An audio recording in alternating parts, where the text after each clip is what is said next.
नारद जी के मुख से। नारद जी तो चले गए, माता पहुंच गई पार्वती मैया के पास।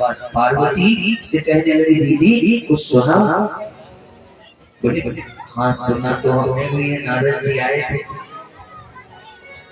तो दीदी कुछ करो, वरना हम तीनों से बड़ी पतिव्रता तो देवी अनसुईया है, और ये संसार देवी अनसुईया को सबसे बड़ी पतिव्रता मानेगा तो हम देवी की पूजा कौन करेगा? कुछ करो ताकि देवी अनसुईया का सत्य धर्म नष्ट हो। कुछ करो। अब तीनों देवता पहुंच गए, भगवान विष्णु गए तो लोग पहुंचे, देवादिदेव महादेव कैलाश पहुंचे, ब्रह्मलोक ब्रह्मा जी पहुंचे। अब देखा तो तीनों देवियां मुंह फुले बैठी थी। क्षमा करिए, भगवान विष्णु पहुंचे, देखा लक्ष्मी जी को, देवी क्या हुआ? अच्छा मैया, माताएं क्रोधित रहेगी तो पति एक बार कुछ पूछेंगे तो पत्नी बताएगी नहीं, बोली है नहीं। अब कहा तो आप कि पंडित जी का कैसे पता है? तो कबो पंडित तो जी घर में यही नाम हो जाता। हर हर महादेव। हाँ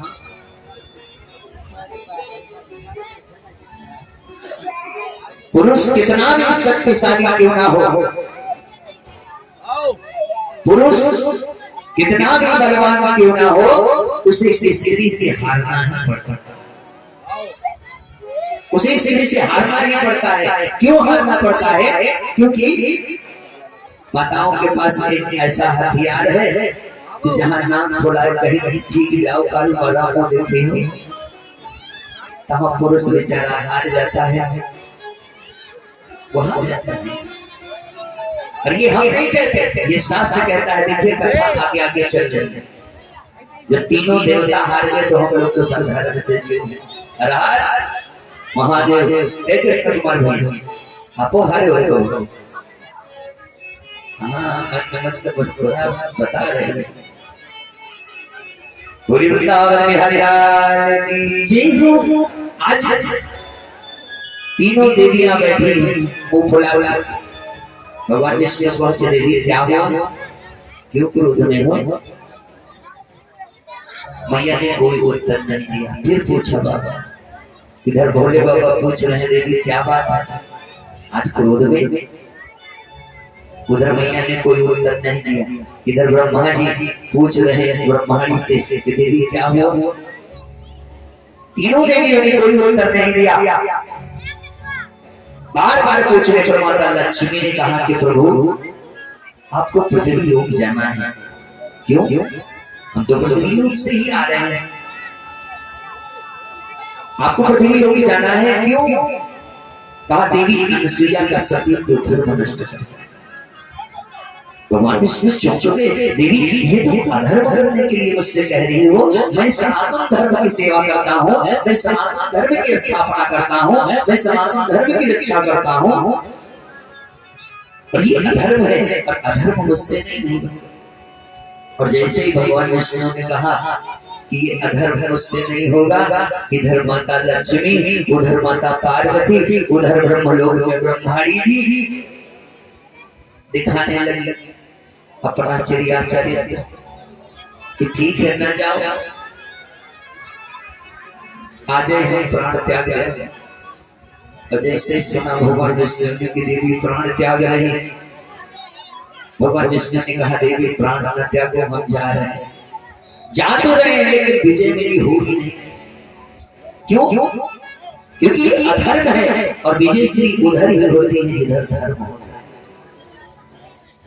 मेरी विजय नहीं हुई। कहा प्रभु तुम जाओ, कुछ भी हो तुम जाओ। अब तीनों देवता एकत्र हो गए। उधर से शंकर भगवान पहुंचे, इधर से ब्रह्मा जी पहुंचे, इधर भगवान विष्णु जी, तीनों एकत्र हो गए। पत्नी बैठने नहीं दे रही है प्रभु। कहा चल चल, तीनों देवता चल चले और आए अत्रि मुनि के आश्रम में। और आए भी तो कैसे? सन्यासी का भेष बनाकर, साधु का भेष, संत का भेष बनाकर। भाई अत्रि मुनि के आश्रम में अलग लगाई आज माता अनसुईया बड़ी प्रसन्न हो गई।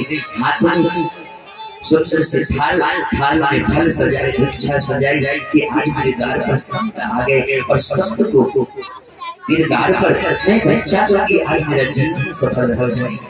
जो ऐसे संतों का आगमन मेरे द्वार पर हो, आज मैं धन्य हो जाऊंगा। और जब बच्चा लेकर निकली मैया तो तीनों संतों ने देखा माता अनसुईया को। तो तीनों संतों ने कहा कि देवी मुझे भिक्षा नहीं चाहिए। माता अनसुईया ने कहा तो क्या चाहिए? तीनों संतों ने कहा हमें भोजन प्रसाद चाहिए, हमें जोरों की भूख लगी है, मेरी भूखाग्नि को शांत करो, मुझे भोजन करा। माता अनसुईया और प्रसन्न हो गई कि आज मेरे हाथ का बना हुआ भोजन ऐसे संत ब्राह्मण ग्रहण करेंगे, मेरा जीवन धन्य हो जाएगा। हे महात्मा कुछ देर रुक जाओ, बस भोजन प्रसाद तैयार है, भोजन ग्रहण करके ही। तीनों देवताओं ने कहा लेकिन देवी हम ऐसे भोजन ग्रहण नहीं करेंगे। बोले तो कहा हम तीनों ने संकल्प ले रखा कैसा कि जो हमें निर्वस्त्र होकर भोजन कराएगा हम उसी के यहाँ भोजन ग्रहण करेंगे। अब माता अनसुईया ने सोचा हे प्रभु ये कैसे संत है जो कह रहे हैं निर्वस्त्र होकर मुझे भोजन ग्रहण कराओ। अगर मैंने निर्वस्त्र होकर इन्हें भोजन ग्रहण कराया तो मेरा सभी धर्म नष्ट हो जाएगा। और अगर ये संत मेरे द्वार से भूखे चले गए, प्यासे चले गए तो मेरा गृहस्थ धर्म नष्ट हो जाएगा। हे प्रभु ये कैसी धर्म संकट की वेला आ गई। मैं गृहस्थ धर्म बचाऊं कि पत्नी के धर्म का पालन करूं। हे प्रभु आप ही मुझे राह दिखाओ। फिर माता ने सोचा ये संत नहीं हो सकते, क्योंकि ऐसे संतों के बारे में मैंने कभी जीवन में सुना नहीं। ये संत नहीं है, देखे तो है कौन? माता अनसुईया ने दिव्य दृष्टि से देखा। जब देखा दिव्य दृष्टि से तो ब्रह्मा विष्णु अच्छा प्रभु आप तीनों मेरा सभी धर्म नष्ट करने आए हैं, लेकिन आज मैं तुम्हें बताऊंगी कि एक पतिव्रता स्त्री की शक्ति क्या होती है। माता अनसुईया ने अपने पति का कमंडल उठाया, अंजलि में जल लिया, ओम पति परमेश्वराय कहकर जल को अभिमंत्रित किया और अभिमंत्रित करके तीनों संतों को छिड़ दिया। और जैसे तीनों संतों को जल पड़ा आज चमत्कार हो गया। और चमत्कार क्या हुआ कि छाछा महीना के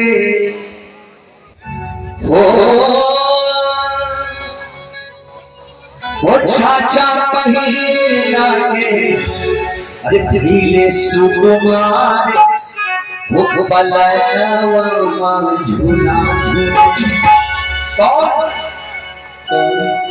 पालन हार हो पलवा झूला झूले पालन हार हो पलवा झूला झूले पालन हार हो पलवा झूला झूले पालन हार हो पलवा झूला झूले छाछा महीना के छाछा महीना के छाछा महीना के ओ छाछा महीना के शुक्रवार हो पलवा झूला झूले पलवा झूला झूले पालन हार हो पलवा झूला झूले झूला झूले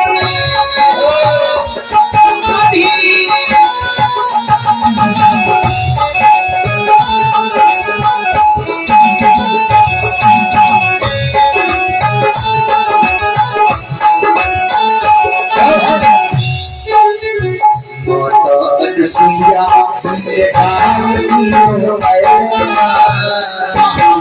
सुइया सीने डाल दियो कलेजा झूल रहे तीनों बद करे झूल रहे तीनों बद करे सुइया झूल रहे तीनों बद करे मैया जान पाई मैया जान पाई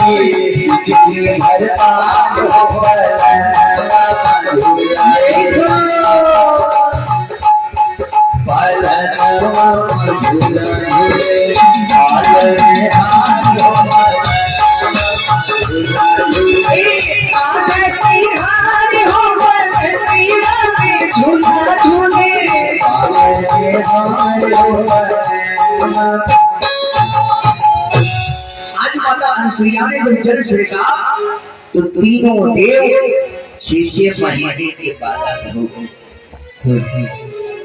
अबोध बालक।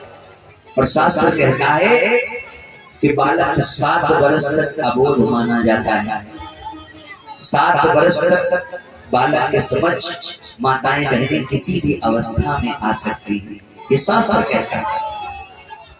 लेकिन महामाता अनुसुईया ने क्या कर दिया, तीनों देवताओं को 6 महीने का अबोध से भी अबोध 6 महीने माता ने तीनों बालकों को गोद में उठाया, आश्रम में गई। और जब आश्रम में पहुंची तीनों बालकों को गोद में लेकर माता ने भोजन ग्रहण कराया और फिर तीनों बालकों को पालने में डाला। अब तीनों बालक झूल रहे। इधर देखिए लक्ष्मी, मां पार्वती और ब्रह्मणी विचार करने लगी कि दीदी कई दिन हो गए हैं स्वामी वही लौटे नहीं, तुमको कुछ पता है कहाँ गए हैं?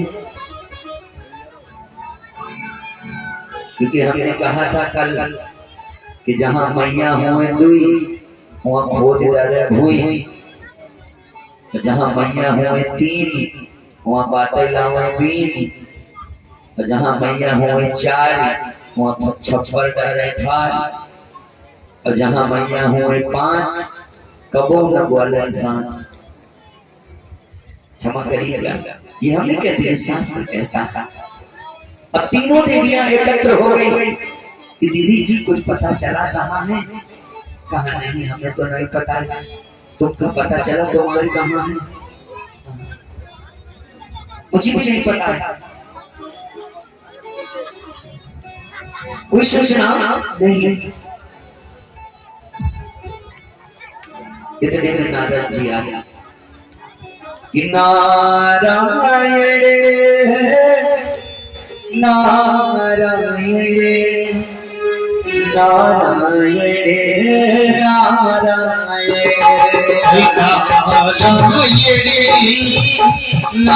लक्ष्मी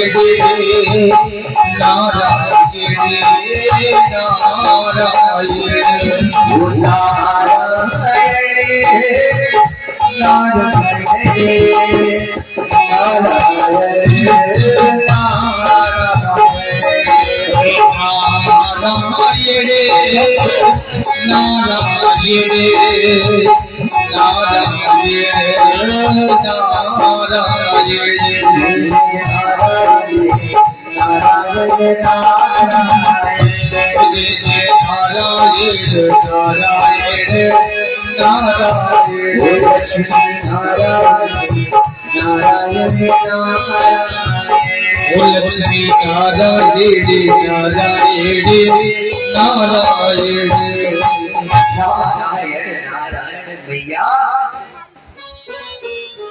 आज तीनों देवियां एकत्र हो, जरूर कोई विशेष बात है। नारद जी ने कहा आज तीनों मैया एक जगह पर एकत्र हो, जरूर कोई विशेष बात है। माँ प्रभु दिखाई नहीं दे रहे, कहाँ है?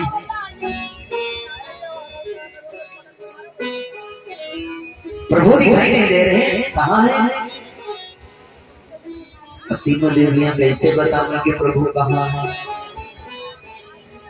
अब नारद जी पीछे पड़ गए, भैया कहीं भेजा होगा आपने। नारद जी को तो सब पता है।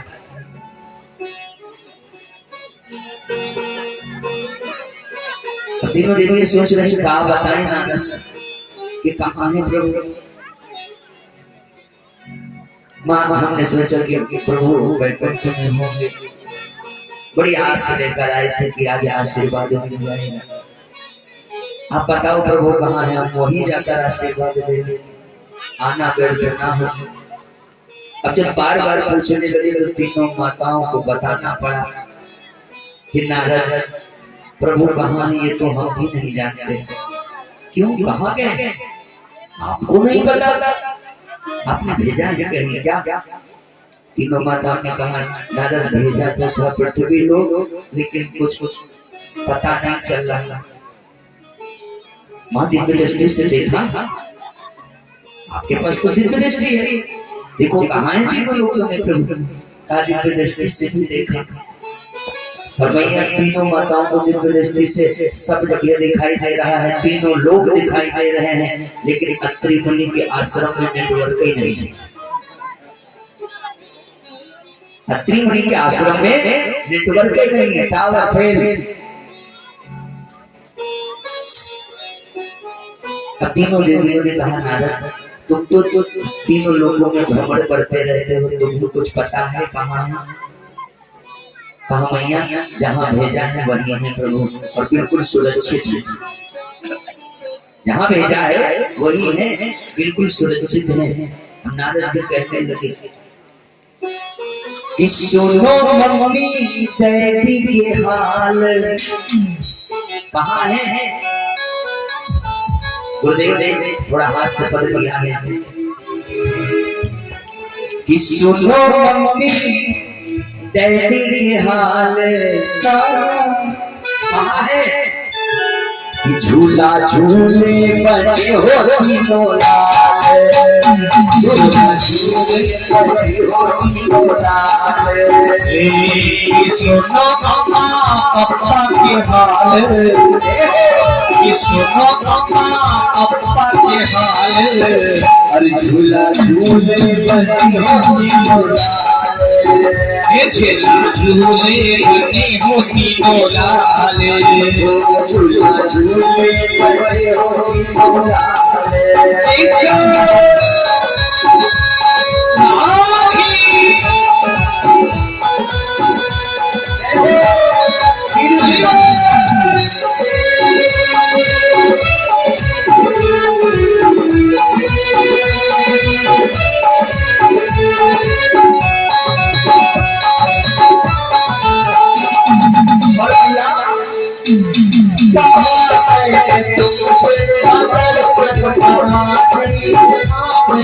तुमसे मगर तुम न मानी, फिर भी करा मैया तुमने मनमानी, फिर भी प्यारा मैया तुमने मनी मानी, फिर भी करा।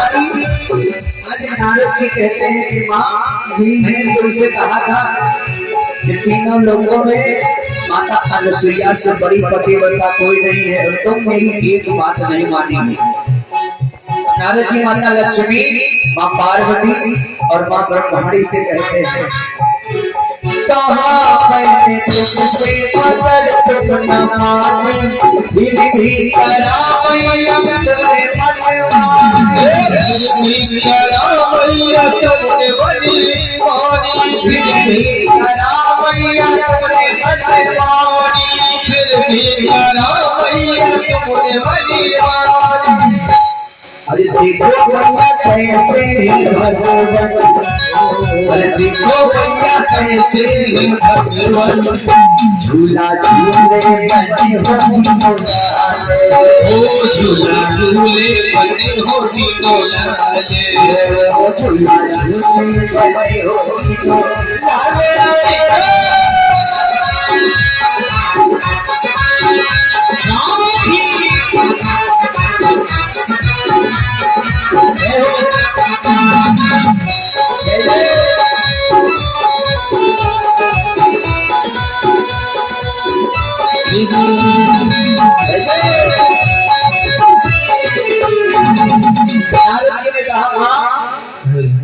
अब जब जाना अत्रि मुनि के आश्रम में तो खाली हाथ मत जाना। क्यों? क्योंकि मैया जिस घर में छोटे छोटे बालक होते हैं ना, वहाँ खाली हाथ नहीं जाया जाता, कुछ न कुछ लेके जाना चाहिए। बताओ, ध्यान रखो, जहाँ छोटे छोटे बालक हो वहाँ खाली हाथ नहीं आना चाहिए। और यहाँ तो सबसे बड़ा बालक बैठा है, बोलो कब जन्म हुआ है? अभी तो छठी भी नहीं हुई। आप लोगों को खाली हाथ नहीं आना चाहिए, कुछ न कुछ लेके आना चाहिए। और जब कुछ न कुछ लेके आओगे तो वो भी कुछ न कुछ लेकर भेजेंगे, निश्चित है। आज नारद जी कह रहे हैं माँ कि मैया जी जाना लकड़ी का पलना सोने का, लकड़ी का पलना सोने का, लकड़ी का पलना सोने का, मैया जी जाना लकड़ी का पलना सोने का। और माँ सुनो मम्मी तेरी की हाल, अरे झूला झूले बैठी होती झूला झूले बने होती, झूला झूले बैठी होती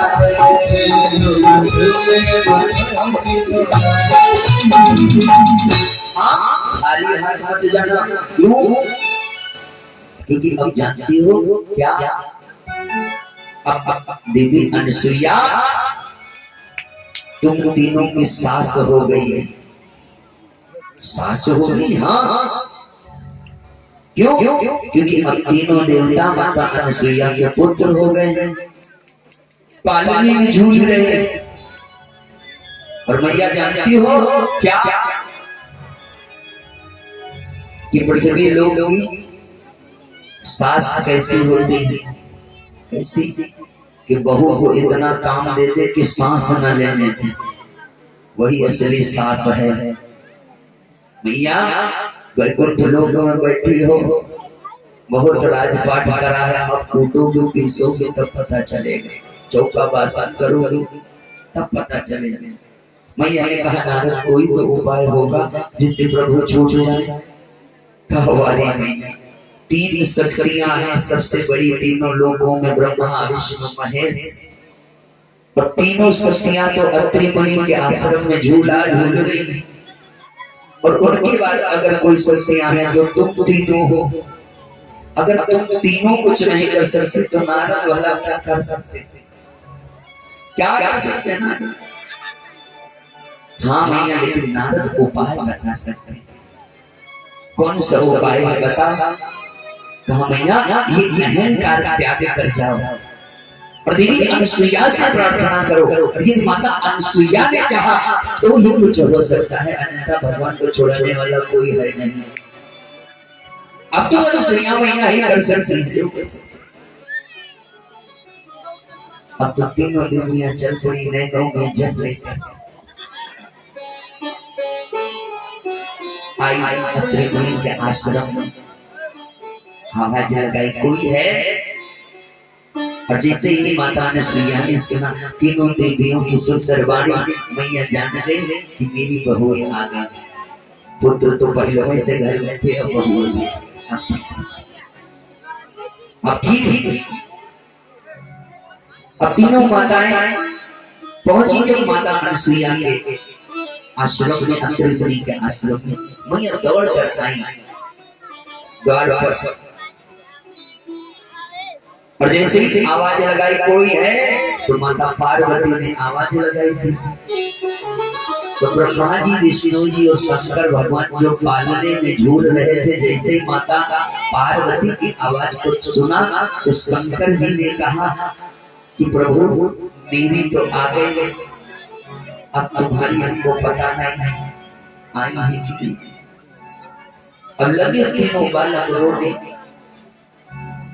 अब जब तीनों बालक रोने लगे तो माता अनसुईया बड़ी चिंता में हो गई कि कभी मेरे बालक को रोए नहीं, आज आखिर रोने क्यों लगे।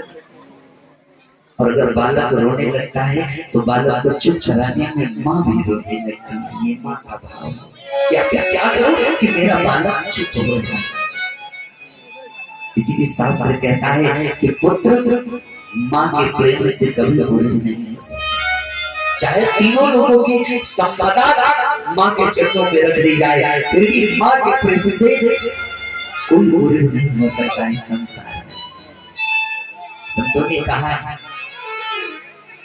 कि माई के दूधवा जैसन कोनो मिठाई ना मिली, कि सब कुछ मिल जाई पर दुनिया माई ना मिली। माता पिता है, माई बाप उनकी सेवा कर। और जिस दिन से सर से ये छत चली गई, उस दिन उनकी कभी पता चलेगी, आंख से रो देते रो देते। माँ का प्रेम है। संतों ने कहा तू कितनी अच्छी है, तू कितनी भोली है, प्यारी प्यारी है ओ माँ, ओ माँ, ओ माँ, ओ माँ। ये जो दुनिया है बड़ी कांटोंगा, ये जो दुनिया है बड़ी कांटोंगा, तू फुलवारी है ओ माँ,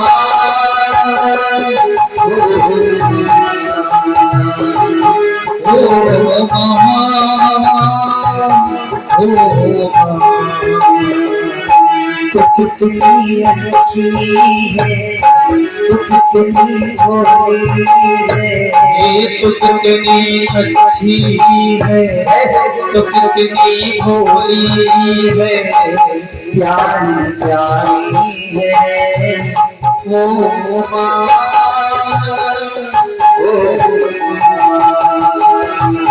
ओ माँ।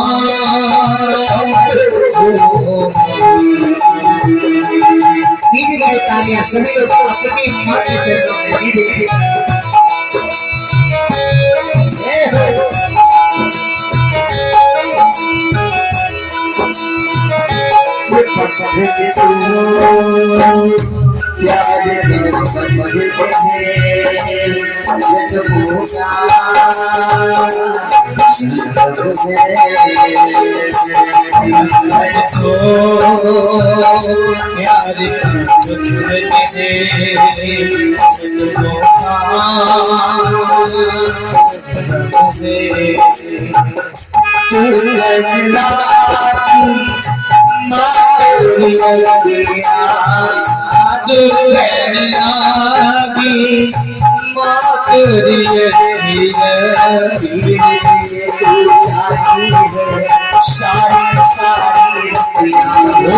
तेरे लिए तो जाती है सारी सारी मेरे रोने पे, मेरे हंसने पे,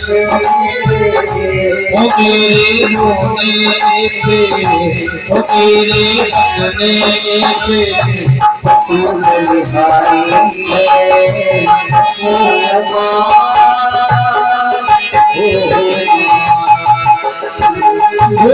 माँ, ओ कितनी अच्छी है, तो कितनी भोली है, तो कितनी अच्छी है, तो कितनी भोली है, वो प्यारी प्यारी है ओ माँ, ओ ओ माँ, ओ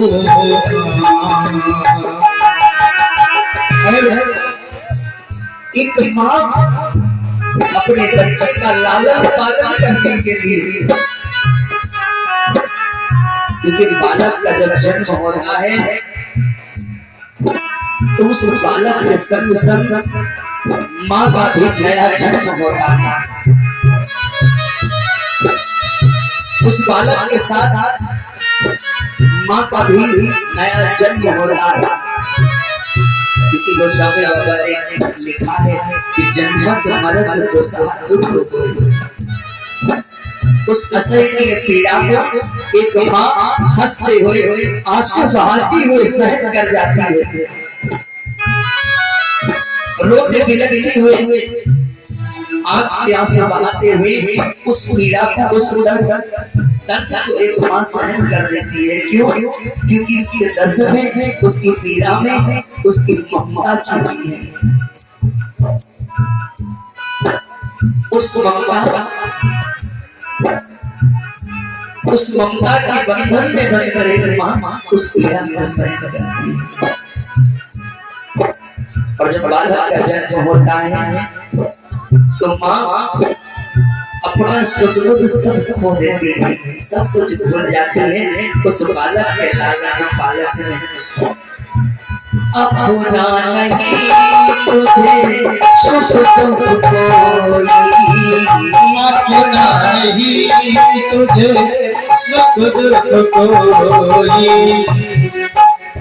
मैं मुस्काया तू मुस्काई, मैं रोया तू रोई। मैं मुस्काया तू मुस्काई, मैं रोया तू रोई।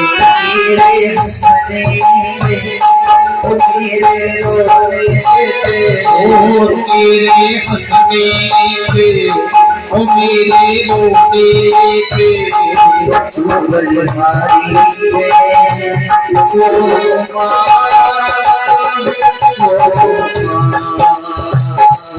ओ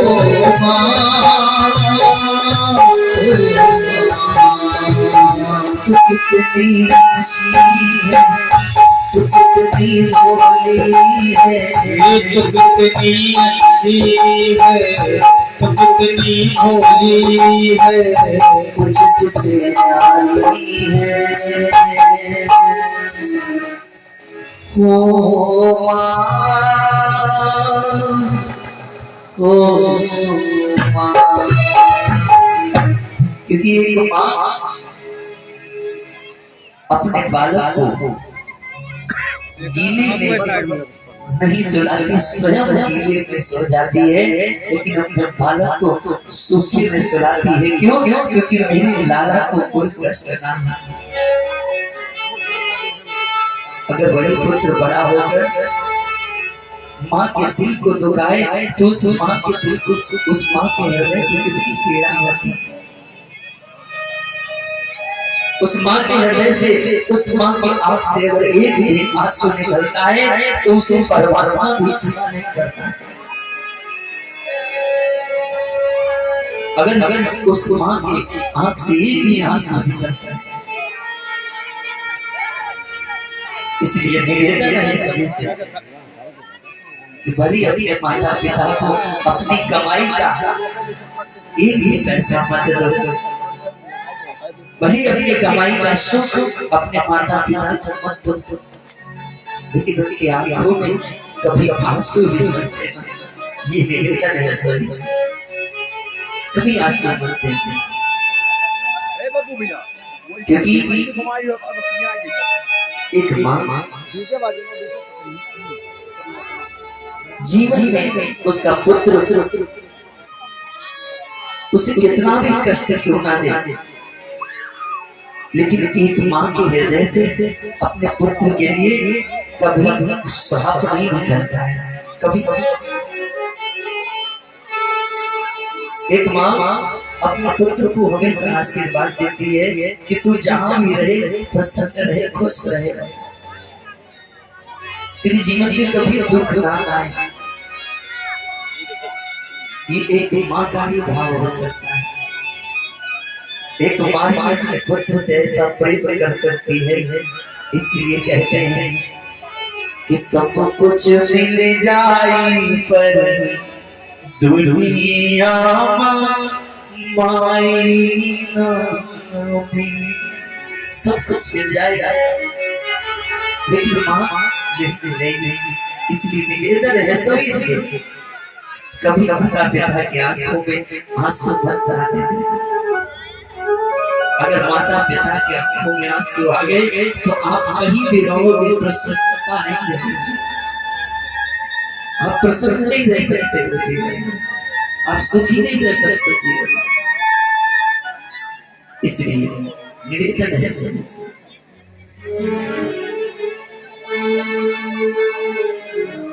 एक माँ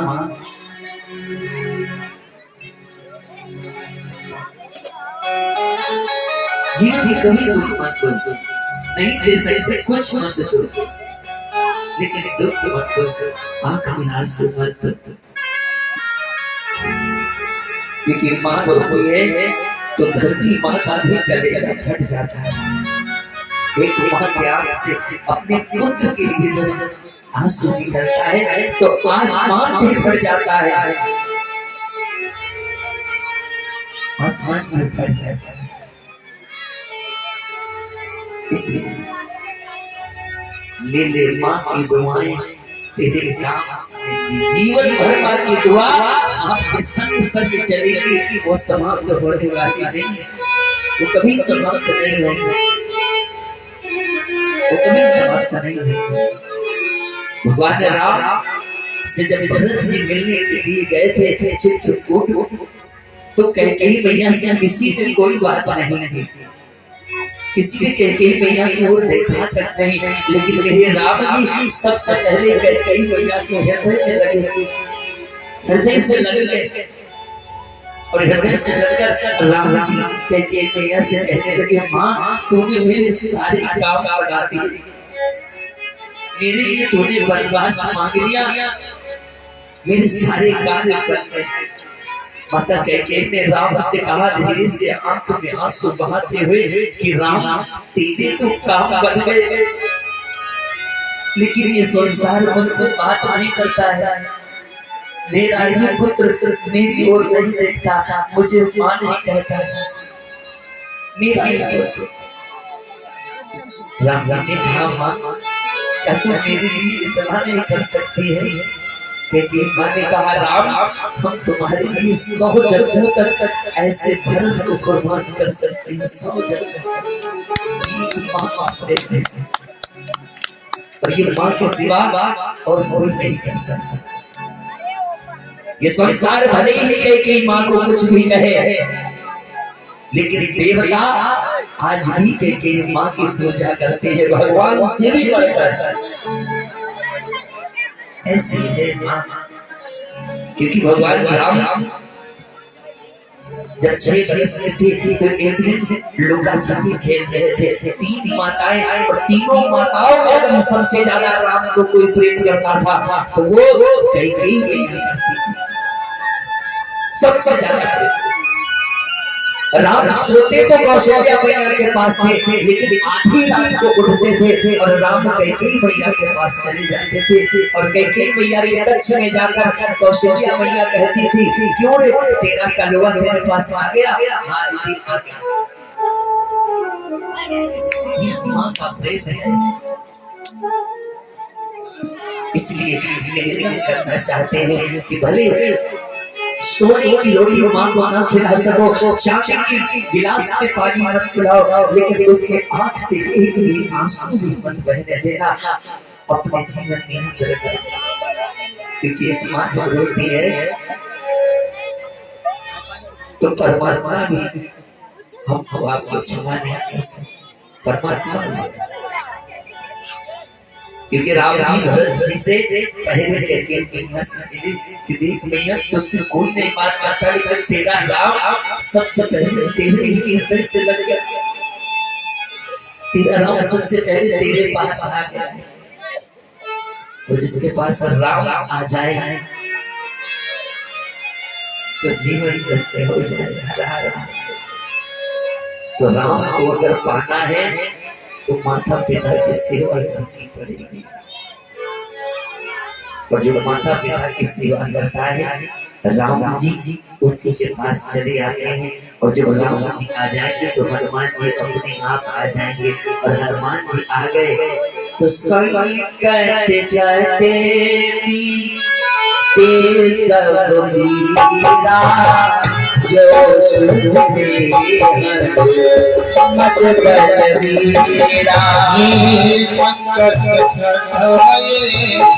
मिटे सब पीरा मेरे मत बलवीरा से हरे राम से लोग हरे सब पीरा जो सुने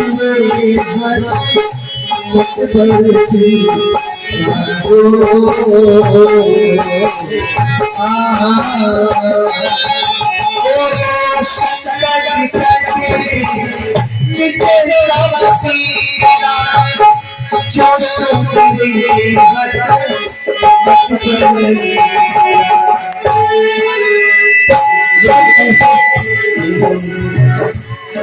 लोग चाहते हैं कि हनुमान जी आ जाए। लोग सुंदरकांड भी करते हैं घर में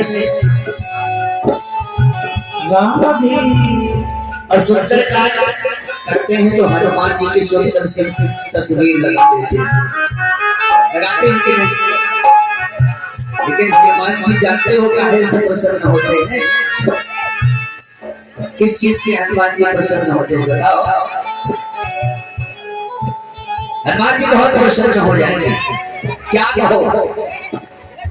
रामचरित सुनी देखो रसिया रामचरित सुनो सुंदरकांड में क्या है? हनुमान जी की गाथा है, बोलो है कि नहीं? तो हनुमान जी अपनी गाथा सुनकर थोड़ी प्रसन्न होते हैं। तो बोलो पंडित जी सुनाए उनको क्या? बोलो बोलो बोलो। अच्छा एक पिता जब अपने पुत्र की बड़ाई किसी दूसरे के पक्ष से सुनता था। एक छोटा बालक स्कूल में गया, परीक्षा दी और परीक्षा में वो फर्स्ट आ गया। हाथ में मार्कशीट लेकर पहुंच गया। माता पिता ने देखा कि आज मेरा बालक पूरे स्कूल में प्रथम आया है और पीछे से उस स्कूल के सभी गुरुजन पहुंच गए कि आज तो तुम्हारे पुत्र ने कमाल कर दिया, आज तो पूरे स्कूल में तुम्हारा बच्चा फर्स्ट आ गया। तो उस स्थान पर उस माता पिता के आंख से आंसू आ जाते हैं। क्यों? क्योंकि आज मेरे पुत्र ने मेरा गौरव बढ़ा दिया है, आज मेरे पुत्र ने मेरा नाम ऊंचा कर दिया है, इसलिए उस माता पिता के आंख से आंसू आ जाते हैं। उस माता पिता का आशीर्वाद सदैव उस पुत्र के साथ रहता है, उसका जीवन में कभी कोई अरिष्ट नहीं हो सकता। तो हनुमान जी को अगर प्रसन्न करना है तो हनुमान जी की कथा हनुमान जी को मत सुनाओ। हनुमान जी को अगर प्रसन्न करना है तो रामचरित सुनी देखो रसिया। रामचरित सुनो देखो रसिया। हनुमान जी बहुत प्रसन्न हो जाएंगे जब राम जी की गाथा हनुमान जी को सुनाओगे, और जब हनुमान जी की गाथा हो तो राम जी को सुनाओ, क्योंकि पुत्र की बड़ाई सुनकर पिता बहुत प्रसन्न हो जाता है। और हनुमान जी पुत्र उसके हैं जय श्री राम। अष्ट सिद्धि नवनिधि दाता असवर दीन जानकी माता। अष्ट सिद्धि नवनिधि दाता असवर दीन जानकी माता। राम रसायन तुम्हारे पास, राम रसायन तुम्हारे पास। सदा रहो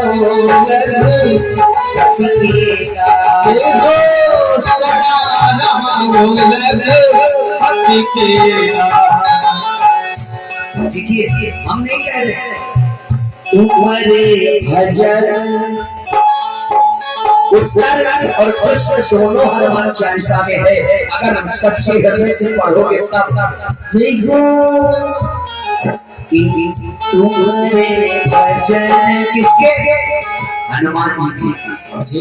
ये गोस्वामी बाबा कह रहे हैं तुम्हारे भजन राम को पावे, तुम्हारे भजन राम को पावे,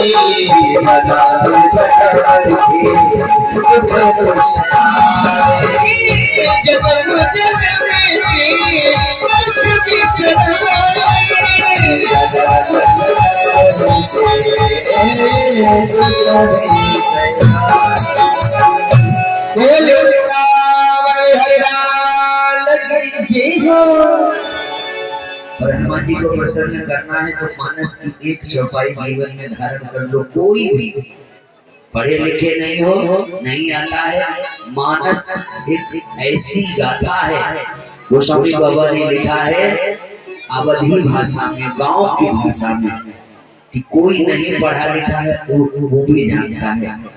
जिसने कभी एक अक्षर नहीं लिखा है वो भी कहता है कि वही सोई जो राम रचिया। जानता है कि नहीं? अच्छा, कोई ऐसा है जिसको रामचरितमानस का एक छंद ना आता है? कोई यहाँ एक ना एक छंद तो आता होगा। कहोगे पंडित जी हमें तो नहीं आता है। भैया आता है कि नहीं? आता तो है कि भाई प्रकट कृपाला दीन दयाल कौशल्या हितकारी। अच्छा, एक दोहा आता है क्या? श्री गुरु चरण सरोज रज निज मन मुकुर सुधा वरणौ रघुबर विमल जसु जो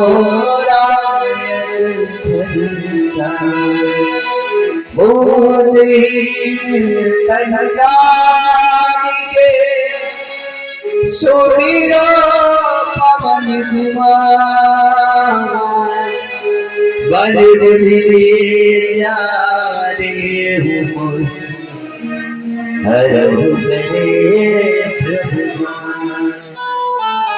ऐसा कोई नहीं है जो सनातन धर्म को मानता है, जो हिंदू धर्म को मानता है तो उसको एक चौपाई मानस के नाम की हो। इस संसार में ऐसा कोई हो ही नहीं सकता।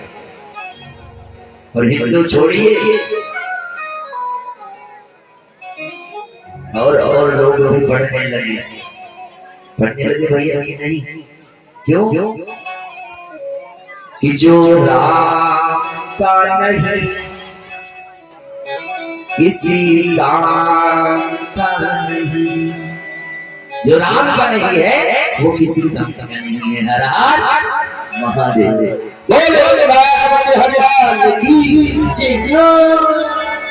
आए शुक्र से की सभी लोग देखेंगे और उसके बाद भगवान का जन्म होगा। बड़ी सुंदर सी झांकी आप लोगों के बीच में है। मुझे थोड़ी सी जगह दे देंगे सभी लोग।